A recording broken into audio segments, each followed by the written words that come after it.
Conheça para crer e creia para viver. Este é o tema com o qual temos olhado o Evangelho de João e continuaremos olhando nesta noite o Evangelho de João, quarto Evangelho, quarto livro do Novo Testamento, e nós vamos focar hoje no capítulo 7, dos versos 37 a 53. É a porção da palavra de Deus para nós nesta noite, na nossa caminhada no Evangelho de João. Conheça para crer, creia para viver. O apóstolo João deixa bem claro, o evangelho dele aqui deixa bem claro a razão porque se deu-se ao trabalho de escrever esse evangelho. Já no final, já chegando à conclusão, no capítulo 20, versos 30 e 31 dizem: Jesus realizou na presença dos seus discípulos muitos outros sinais miraculosos que não estão registrados neste livro, mas estes foram escritos para que vocês creiam que Jesus é o Cristo, o Filho de Deus, e crendo tenham vida em seu nome. O evangelho então é arrumado à volta de alguns sinais específicos que Jesus realizou, milagres, atos sobrenaturais, que João chama de sinais, porque não tem um fim em si mesmo, mas sim o fim de nos revelar, nos apontar para Jesus como o Cristo, como o Filho de Deus. Então ele escreve, ele nos fala desses sinais e os discursos à volta então desses sinais e os argumentos que surgiram para que possamos conhecer. E conhecendo, então, possamos crer. E crendo, possamos, como diz aqui, ter vida em seu nome. Então, ninguém começou a viver ainda enquanto não entendeu e creu, e então encontrou vida em Cristo. Vamos, então, pensar um pouco mais nesse maravilhoso evangelho, a palavra de Deus. E nós vamos focar no capítulo 7, mas no capítulo 7 é mencionado um personagem, já no final da nossa leitura, no capítulo 7 que vamos fazer, é mencionado um personagem que é bom lembrarmos dele, porque ele aparece num outro momento neste evangelho. Ele aparece lá no capítulo 3, e já vimos esta passagem dele, nesse encontro dele com Cristo em outras semanas passadas. O nome dele é Nicodemos. E diz assim lá no capítulo 3, para relembrarmos então esse personagem, o lugar dele, verso 1 no capítulo 3, havia um fariseu chamado Nicodemos, uma autoridade entre os judeus. Nicodemos então, autoridade, fariseu, isto é, um homem de uma religiosidade intensa. Então havia um fariseu chamado Nicodemos, uma autoridade entre os judeus. Ele veio, diz o texto, ele veio a Jesus à noite e disse: Mestre, sabemos que ensinas da parte de Deus, pois ninguém pode realizar os sinais miraculosos que estás fazendo se Deus não estiver com ele. Em resposta, Jesus declarou: Digo-lhe a verdade, ninguém pode ver o reino de Deus se não nascer de novo. Perguntou Nicodemos: como alguém pode nascer sendo velho? É claro que não pode entrar pela segunda vez no ventre de sua mãe e renascer. Respondeu Jesus: digo-lhe a verdade, ninguém pode entrar no reino de Deus se não nascer da água e do Espírito Santo. No verso 9, diz ainda no capítulo 3, verso 9, perguntou Nicodemos: como pode ser isso? Disse Jesus: você é mestre em Israel e não entende essas coisas. Asseguro-lhe que nós falamos do que conhecemos e testemunhamos do que vimos, mas mesmo assim vocês não aceitam o nosso testemunho. Eu lhes falei de coisas terrenas e vocês não creram. Como crerão se lhes falar das coisas celestiais? Ninguém jamais subiu ao céu a não ser aquele que veio do céu, o Filho do Homem. Da mesma forma como Moisés levantou a serpente no deserto, assim também é necessário que o Filho do Homem seja levantado, para que todo aquele que nele crer tenha a vida eterna. Jesus então diz sobre ele ser levantado. Isto então no Evangelho de João é uma linguagem para falar dele ser colocado na cruz. E ele diz então que ele será levantado crucificado, para que todo o que nele crer tenha a vida eterna. Mas Nicodemos então não tinha entendido e perguntou: como pode ser isto? Me explica melhor. E Jesus diz: você é mestre em Israel. E é interessante porque na língua original, no grego antigo, há um artigo aqui. Jesus diz, na verdade, você é o mestre em Israel. Talvez não se referindo ao único, mas estava entre aqueles considerados num alto status quanto a serem mestres. E aí Jesus explica a ele que esse novo nascimento, nascimento do Espírito, passava pelo levantar de Jesus, a crucificar de Jesus Cristo. Muito bem, aí ele está Nicodemos, nesse encontro com Cristo, tremendo encontro, tremendo ensino, revolucionário, maravilhoso de Jesus. No capítulo 7 nós temos a nossa leitura, nós vamos ler, nós vamos focar a partir do verso 37, vamos recordar um pouquinho o que vem antes nesse capítulo, que já vimos na semana passada. No verso 1, diz assim: depois disso Jesus percorreu a Galileia, mantendo-se deliberadamente longe da Judéia, onde estava Jerusalém, porque ali os judeus procuravam tirar-lhe a vida. Mas ao se aproximar a festa judaica das cabanas, em Jerusalém, os irmãos de Jesus lhe disseram: você deve sair daqui e ir para a Judéia, para que os seus discípulos possam ver as obras que você faz. Ninguém que deseja ser reconhecido publicamente age em segredo. Visto que você está fazendo estas coisas, mostre-se ao mundo, pois nem os seus irmãos criam nele. Então eles querem que ele vá a Jerusalém, mostrar-se ali, explorar, crescer na sua fama. Eles não criam, diz aqui, estavam pensando de forma muito mundana, apenas a promoção pessoal. E o verso 6 continua: então Jesus lhes disse: para mim ainda não chegou o tempo certo. Para vocês, qualquer tempo é certo. Há uma diferença: tempo de Deus, tempo dos homens. E o verso 10 diz: contudo, depois que os seus irmãos subiram para a festa, ele também subiu, não abertamente, mas em segredo. Verso 14: quando a festa estava na metade, Jesus subiu ao templo e começou a ensinar. Os judeus ficaram admirados e perguntaram: como foi que este homem adquiriu tanta instrução sem ter estudado? Jesus respondeu: o meu ensino não é de mim mesmo, vem daquele que me enviou. Se alguém decidir fazer a vontade de Deus, descobrirá se o meu ensino vem de Deus ou se falo por mim mesmo. Então está Jesus em Jerusalém e começa a ensinar publicamente agora. O tempo certo chegou e ele está no meio desse grande festival anual que acontecia lá, chamada Festa das Cabanas. Vamos ler então a partir do verso 37.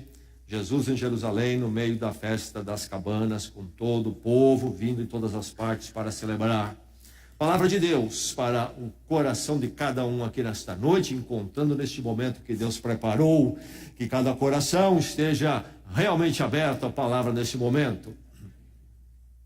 Diz assim a palavra do Senhor: no último e mais importante dia da festa, Jesus levantou-se e disse em alta voz: se alguém tem sede, venha a mim e beba.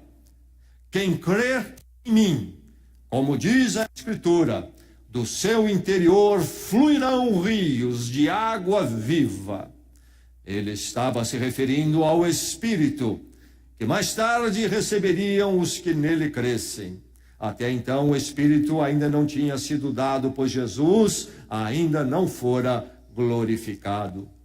Ouvindo as palavras, alguns dentre o povo disseram: certamente este homem é o profeta. Outros disseram: ele é o Cristo. Ainda outros perguntaram: como pode o Cristo vir da Galileia? A Escritura não diz que o Cristo virá da descendência de Davi, da cidade de Belém, onde viveu Davi? Assim o povo ficou dividido por causa de Jesus. Alguns queriam prendê-lo, mas ninguém lhe pôs as mãos. Finalmente, os guardas do templo voltaram, os chefes dos sacerdotes e os fariseus, os quais lhe perguntaram: por que vocês não o trouxeram? Ninguém jamais falou da maneira como este homem fala, declararam os guardas. Será que vocês também foram enganados? Perguntaram os fariseus. Por acaso alguém das autoridades ou dos fariseus creu nele? Não, mas essa ralé que nada entende da lei é maldita. Nicodemos, um deles, que antes tinha procurado Jesus, perguntou-lhes: a nossa lei condena alguém sem primeiro ouvi-lo para saber o que ele está fazendo? Eles responderam: você também é da Galileia? Verifique e descobrirá que da Galileia não surge profeta. Então, cada um foi para a sua casa. Verso 37, nós temos Jesus lá no templo, uma hora importante, levantando a voz, interrompendo e dizendo, clamando: se alguém tem sede, venha a mim e beba. Quem crer em mim, como diz a Escritura, do seu interior fluirão rios de água. Ele estava se referindo ao Espírito Santo que seria dado. E no verso 43 diz: assim o povo ficou dividido por causa de Jesus.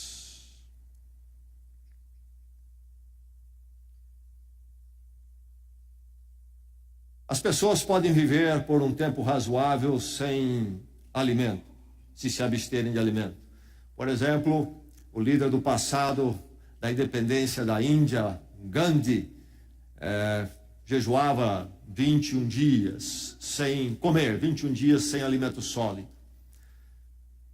Alguns até, temos registro, foram mais longe.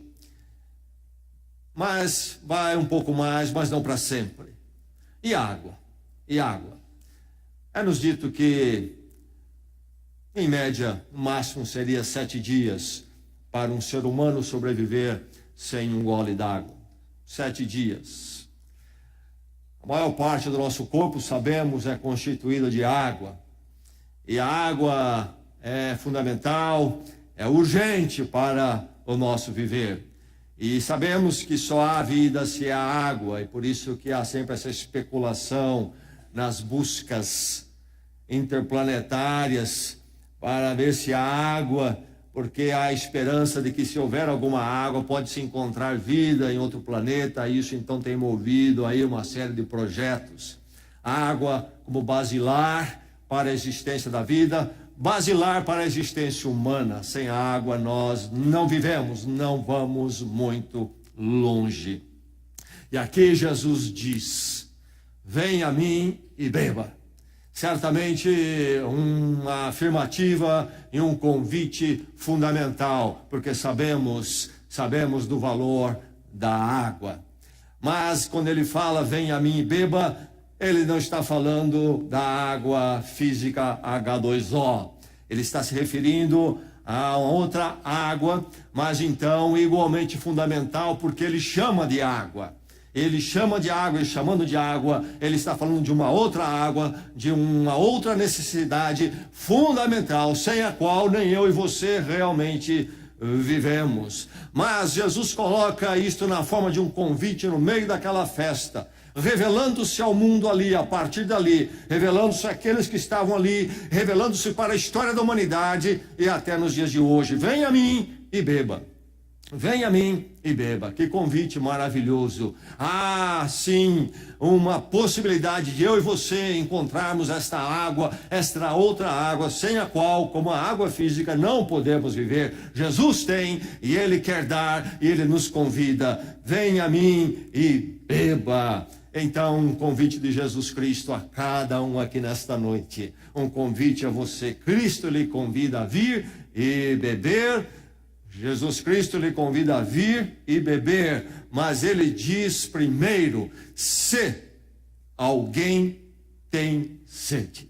E aí nós temos um condicional, se.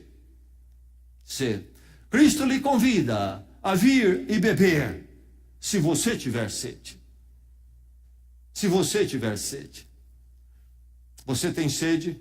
Tem sede da água que Cristo tem para lhe dar?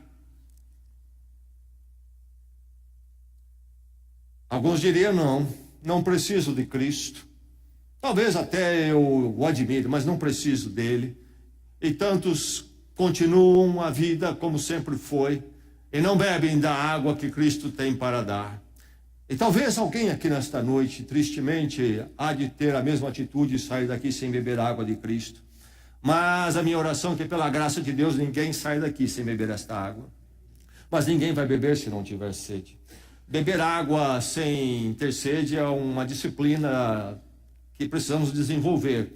Eu precisei aprender isto. Eu achava que eu bebia muita água, eu bebia suficiente, pelo menos, até um dia que eu tive uma pedra no rim. E o médico me disse, você precisa beber mais água. E então eu precisei aprender, me disciplinar, a ter água por perto sempre e me fazer beber água. Não esperar, talvez eu tenha uma capacidade de tolerância maior, e não esperar até que eu estou exaurido para então buscar água. Então aprendi a beber água um pouquinho a sede, sempre estar me hidratando. E é um exercício que eu estou aprendendo ainda. Bem, nós não bebemos sem termos consciência de que precisamos. E uma forma de sabermos que precisamos é quando nós começamos a sentir a sede, a garganta, a boca mais seca. Há este clamor pelas águas. Então é preciso ter sede para se buscar a água. E se não temos sede, não vamos buscar a água. Você tem sede da água que Jesus tem para lhe dar, da água Jesus Cristo, você tem sede? Você não vai beber se não tem sede, não é verdade? Mas é interessante observar a experiência humana com relação à água, algo tão fundamental no decorrer da vida. Me lembro do meu sogro, já falecido, que nos últimos anos dele, ele teve alguns problemas, alguns momentos de problemas, onde se constatou que o problema era causado por falta de ingerir água, beber água. E aí então perguntamos a ele, ou a família perguntou, o médico também, por que ele não estava bebendo água? Ele disse, eu não sinto sede. Mutações do corpo com o passar do tempo. Não sentia sede. E isto é possível. Com a água física, nos mistérios e dinâmicas do corpo humano, mas um grande perigo. E talvez você diga nesta noite, com relação à água que Jesus oferece, a mesma coisa, eu não sinto sede. Jesus disse, se você tiver sede, então você diga, eu não sinto. Aí há um grande perigo. Qual é o perigo? Não se reconhecer a necessidade de água, como acontecia com meu sogro. E poderia ter levado ele a consequências piores, até a morte. A desidratação já na idade avançada. É um perigo. Não tenho sede, não vou beber, não tenho sede, não vou beber. Há um limite. E podemos chegar a um momento da vida, quando a falta de água, Jesus Cristo nos colocará numa situação tremenda e terrível. E haveremos de ver as consequências de não termos bebido da fonte Jesus Cristo. Temos sede, sim. Precisamos de água. Mas lembre-se da experiência perigosa do náufrago, daquele que se acha no meio do mar, num pequeno bote. O navio afundou. E lá está ele esquecido no meio do mar. E navegando por dias, e a provisão da água chamada doce se acaba. E está cercado de água, mas salgada. E vem a sede e começa a apertar a sede. E o desespero toma conta. Qual é o grande perigo? É, aliás, um erro muito comum. No meio daquela sede e a mente já não funcionando muito bem, naquele pânico, naquele desespero por água, olhar tanta água em volta, beber da água salgada. E há algo fatal, porque a ingestão de mais sal haverá de desidratar ainda mais o corpo já exaurido pela falta de água.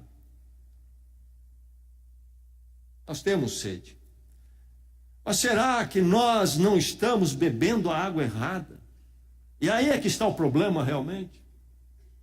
Será que você tem sede e está bebendo água salgada? Bebendo aquilo que não pode realmente saciar essa sede que está lá dentro. Essa sede da qual Jesus fala. Essa sede que pode ser saciada somente com a água, Jesus Cristo. Será que você não está bebendo a água errada? Nós temos tantas coisas boas na vida que podemos desfrutar. O náufrago está no barquinho ali. Qual é o problema dele? Muita água em volta, mas ele não pode beber aquela água. Bem, ele não pode desfrutar da água do mar? Claro, quantos de nós, ou quem de nós não foi tomar um bom banho de praia? É gostoso. Mas não para beber. Seria um perigo acharmos que podemos saciar a nossa sede física com a água do mar, podemos nos divertir ali por alguns instantes, mas só isto.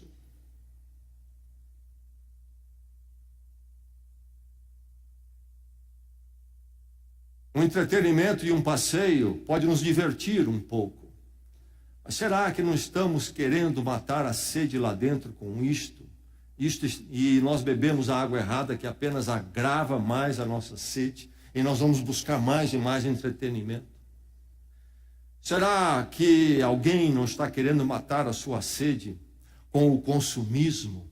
Se eu puder comprar só mais isso, então essa inquietação lá dentro, essa sede que está lá dentro, vai passar. Então eu luto para comprar. E quando eu compro aquilo é como a água do mar, eu preciso comprar mais um, porque fico mais exaurido ainda. Será que nós estamos bebendo água errada? O problema não é ter sede, é a água errada. Talvez pensamos que é uma outra pessoa.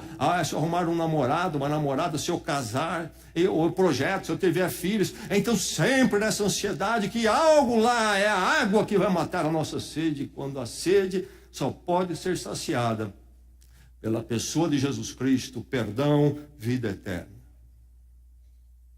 O problema não é a falta de sede, é a água errada. Se alguém tiver sede, venha. A verdade é que temos, mas será que você percebe a sua sede? Será que você percebe a sua sede? Todos têm sede, alguns reconhecem, outros não.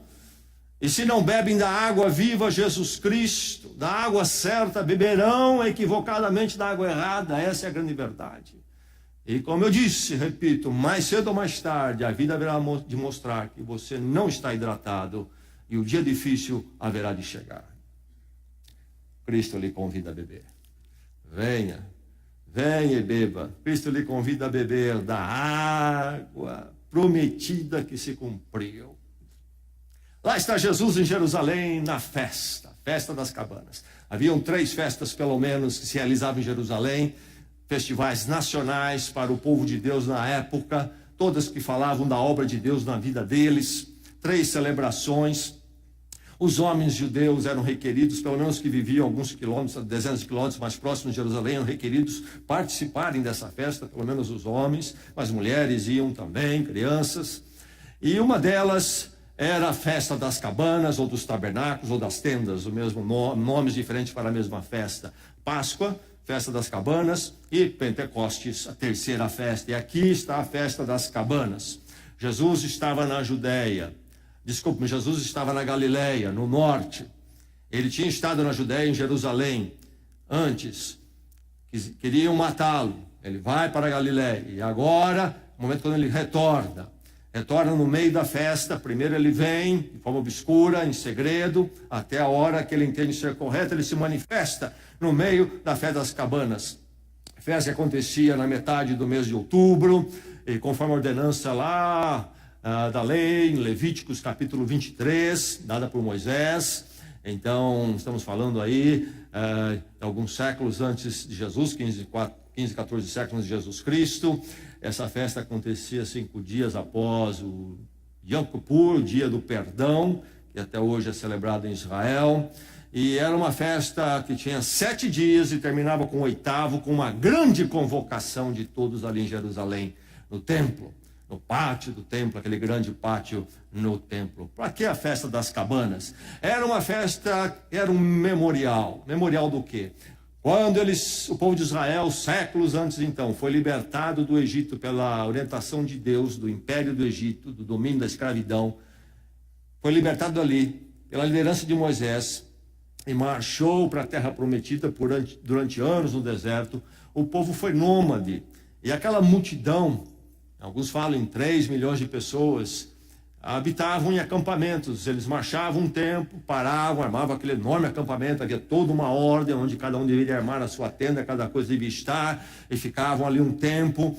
Então foram, por anos, décadas inclusive, foram um povo nômade, e eles lembravam disto nessa festa das cabanas, porque eles construíram cabanas em Jerusalém. Todo mundo por 7 dias dormia em pequenas cabanas feitas com folhas, aqui e ali no terraço de casas, emprestava-se espaço para todo mundo achava um jeito de dormir em cabanas durante 7 dias, lembrando que foram peregrinos e Deus cuidou deles. Um memorial que apontava para a graça cuidadora de Deus na vida deles. Esta memória da experiência no deserto, quando Deus os sustentou na peregrinação. Memorial que agradecia e firmava a fé deles. O Deus que cuidou de nós lá, mostrou-se um Deus fiel e há de cuidar de nós aqui.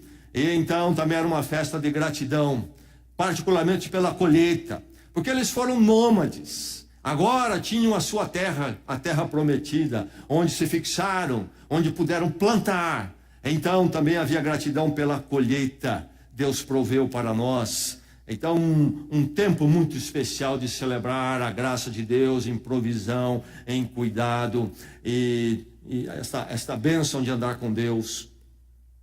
Lá estava a festa e havia um cerimonial da água. Perto do templo há um tanque, está lá até hoje. Esse tanque foi redescoberto pela arqueologia, chamado Tanque de Siloé. E o sacerdote então ia até o tanque de Siloé buscar uma jarra de água. E ele voltava para o templo e subia lá no grande pátio do templo, onde havia o grande altar. E havia todo um ajuntar do povo, um observar, e ele circulava por 6 vezes então com este jarro no 7º dia. E havia aquele esperar da multidão, e eles então cantavam salmos. E aquela água então simbolizava a provisão de Deus, a direção de Deus. Lembrava em particular a água que Deus também lá no deserto, quando eles peregrinaram, através de Moisés, tirou da rocha. Deus disse a Moisés, eles precisavam de água, disse para Moisés, toque a rocha com a sua vara. Tocou, brotou água. Então este Deus que dá a água do sustento e da vida. E então chegava um momento quando o sacerdote levantava o jarro com água, e o povo dizia, levanta mais alto, queremos ver a água. E o sacerdote levantava, e depois então ele derramava a água no altar. Grande cerimônia, grande momento. E eles pensavam particularmente no texto de Isaías, o profeta que havia falado 7 séculos antes desse tempo de Cristo. E o profeta Isaías falou muito sobre a vinda do Messias, e o profeta Isaías falou de um novo tempo que se realizaria no Messias. Ele viu a vinda primeira, a morte de Jesus Cristo, ressurreição, mas viu também o reino então final, o reino de Deus estabelecido, que nós haveremos de ver ainda. Ele viu todo da obra de Cristo, cantou muito sobre a vinda de Jesus, o Cristo. Isaías diz no capítulo 12, então, aquele profeta, o seguinte, olhando para esse tempo futuro em Cristo: Deus é a minha salvação, terei confiança e não temerei. O Senhor, sim, o Senhor é a minha força e o meu cântico. Ele é a minha salvação. Com alegria vocês tirarão água das fontes da salvação. Naquele dia vocês dirão: louve o Senhor, invoquem o seu nome, anunciem entre as nações os seus feitos e façam-nos saber que ele é exaltado. Dia maravilhoso, quando a partir de Israel em Cristo espalharia-se pelo mundo a grande mensagem maravilhosa. Ele é a alegria da salvação. O Senhor é a minha força e o meu cântico. Ele é a minha salvação. Naquele dia vocês haverão de louvar ao Senhor. Com alegria vocês tirarão água das fontes de salvação. Salvação provida por Deus, a minha salvação. Então, grande celebração, aquele cerimonial das águas. A água que falava da provisão para a agricultura, Deus que cuida. A água que falava da água que saiu da rocha, dada em Êxodo 17 pela intervenção de Moisés no meio do deserto. Mas a água que falava de um novo tempo que viria, que o profeta cantou. Quando chegaria, e a partir dali então se anunciaria entre as nações sobre a água da salvação. Não apenas um Deus da salvação física, política, social, que aconteceu lá no Egito, mas o Deus da salvação eterna, do novo tempo, o novo reino, o Deus dos feitos maravilhosos. É a salvação messiânica, que se cumpre em Jesus, o Messias que viria. E agora então, lá está essa festa acontecendo, que celebra a graça de Deus, o cuidado de Deus, a misericórdia de Deus para o seu povo. Sim, para o seu povo, mas que haveria de ser a partir dali um dia ainda para as nações todas, segundo o profeta Isaías. E aqui diz que Jesus, no dia mais importante da festa, levantou a voz e gritou: se alguém tem sede, venha a mim e beba. Alguns interpretam que se tratava do 7º dia, quando então o sacerdote derramou a água e o povo todo ali, lembrando o texto de Isaías e cantando os salmos, viu a água cair e o povo gritava para o sacerdote, depois de colocar a água: levante as mãos, como prova de que tinha realizado o ritual, agora já sem o jarro. E quando então, entende-se, o sacerdote levantou as mãos, a água foi derramada, e certamente havia um momento de observação, e naquele momento possivelmente Jesus gritou: se alguém tem sede, venha a mim e beba. Se alguém tem sede, venha a mim e beba. Outros interpretam que foi no 8º dia. No 8º dia não acontecia o cerimonial das águas. Grande convocação, encerramento. E quem sabe então naquele dia, quando não havia água para ser derramada, Jesus disse: eu sou a água. Alguém tem sede? Venha a mim. Não esta água. Hoje não tem água, mas tem a água que você realmente precisa. Enfim, o símbolo daquela cerimônia apontava para algo tremendo e maravilhoso que Deus fez e haveria de fazer. E naquele momento Jesus então se revela.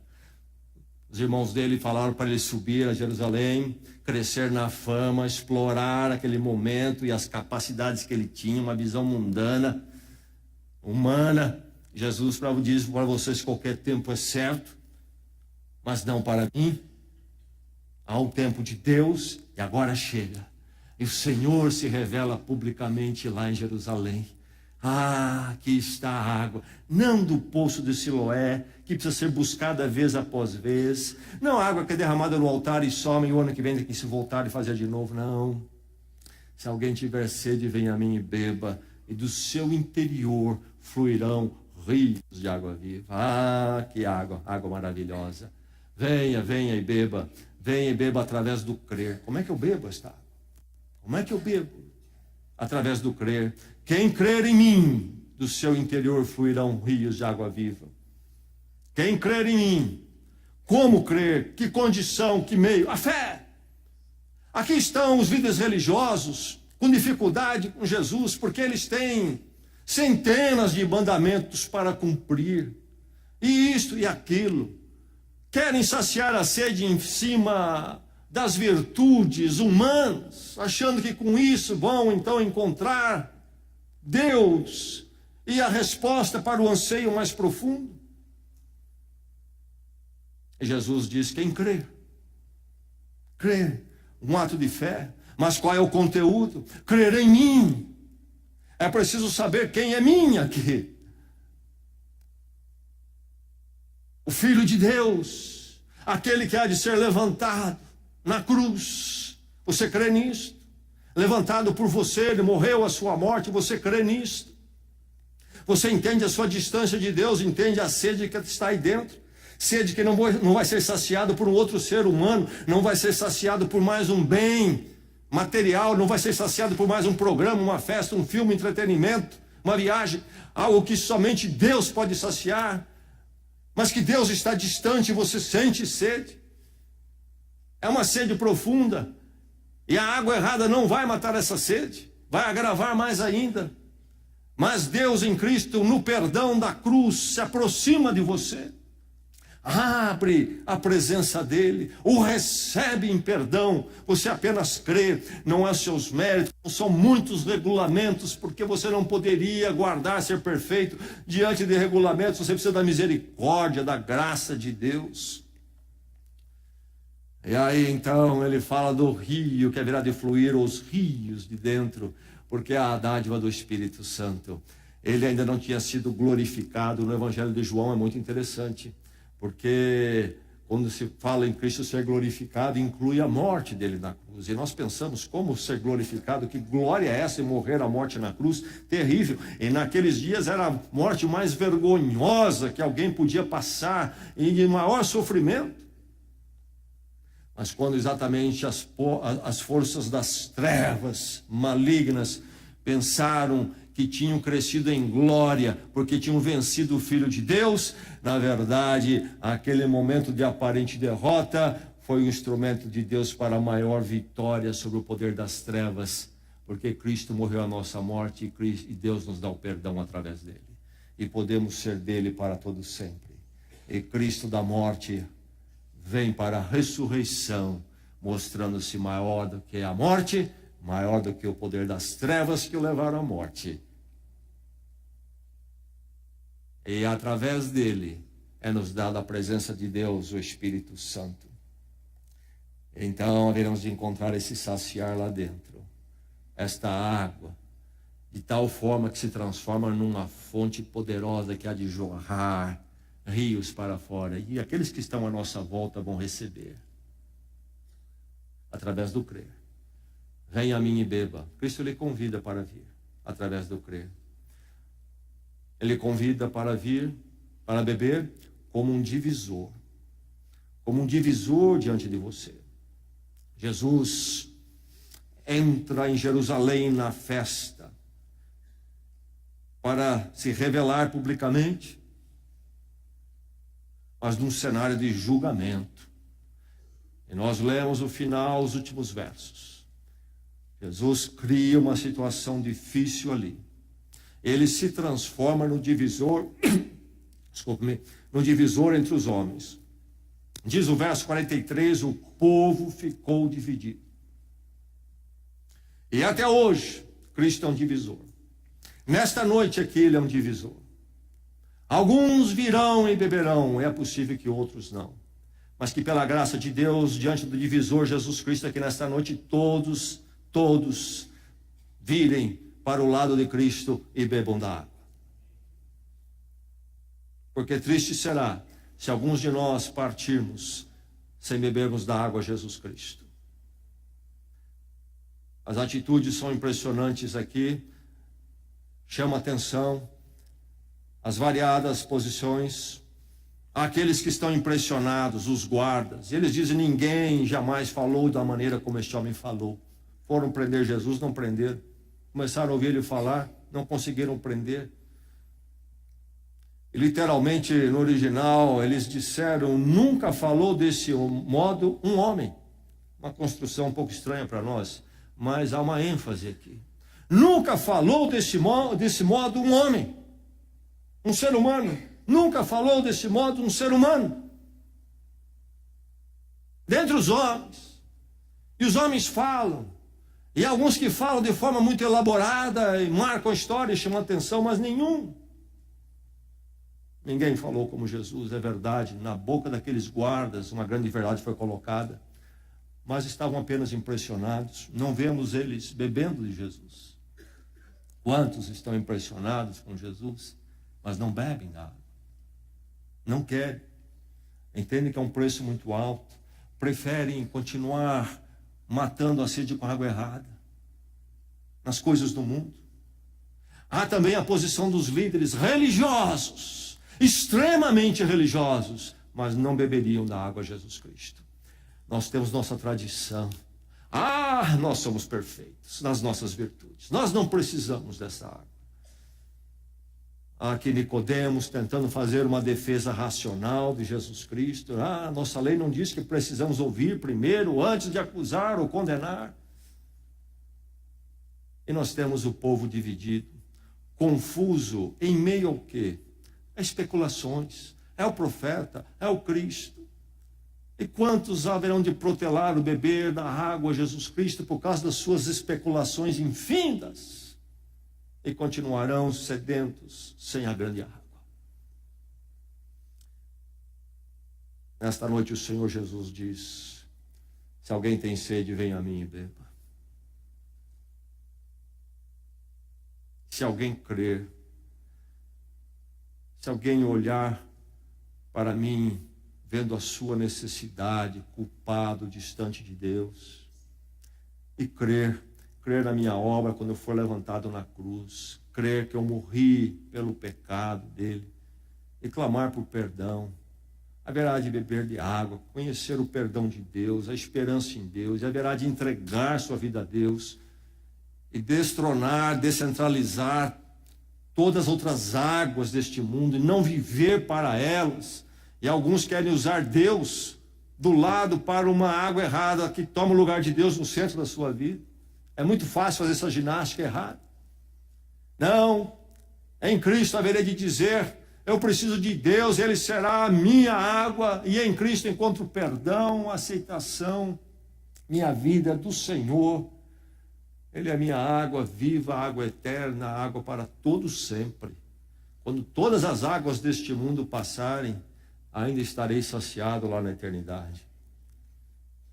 A água que nesse momento me liberta desse estado sedento.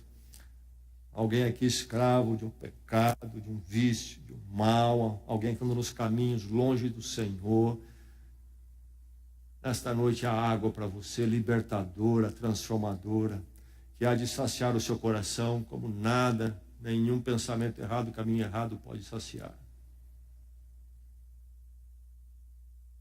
Venha e beba. Alguém tem sede aqui nesta noite?